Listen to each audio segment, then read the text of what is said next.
Tes parents disent que tu mens tout le temps. Bah, je mens de temps en temps, quoi. Des fois, je leur dirais des choses qui seraient la vérité, ils me croiraient pas, alors je préfère dire des mensonges.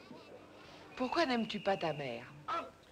Parce que d'abord, j'étais en nourrice, puis quand ils ont plus eu d'argent, ils m'ont mis chez ma grand-mère.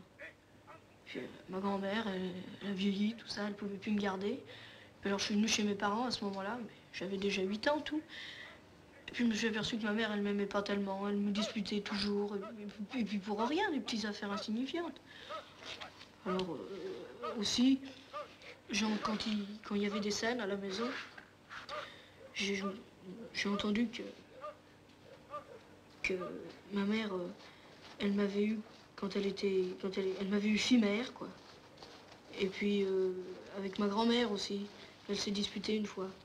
Et là, j'ai su qu'elle avait voulu me faire avorter. Et puis si je suis née, c'était grâce à ma grand-mère. As-tu déjà couché avec une fille?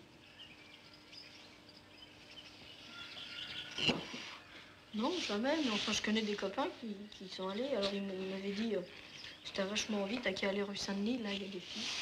Alors, moi, j'y suis allée, et puis j'ai demandé à des filles, et je me suis fait vachement engueuler, alors j'ai eu la trouille, et puis je suis partie. Puis je suis revenue encore plusieurs fois. Puis alors, comme j'attendais dans la rue, il y a un type qui m'a remarqué, il a dit, qu'est-ce que tu fous là? C'était un Nord-Africain.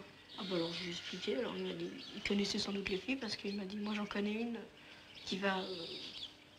une jeune, quoi, qui va avec les jeunes gens, tout ça. Alors il m'a emmené à l'hôtel où elle était, et puis justement ce jour-là, elle n'y était pas. Alors on a attendu 1 heure, 2 heures. Puis comme elle ne venait pas, moi je me suis tirée.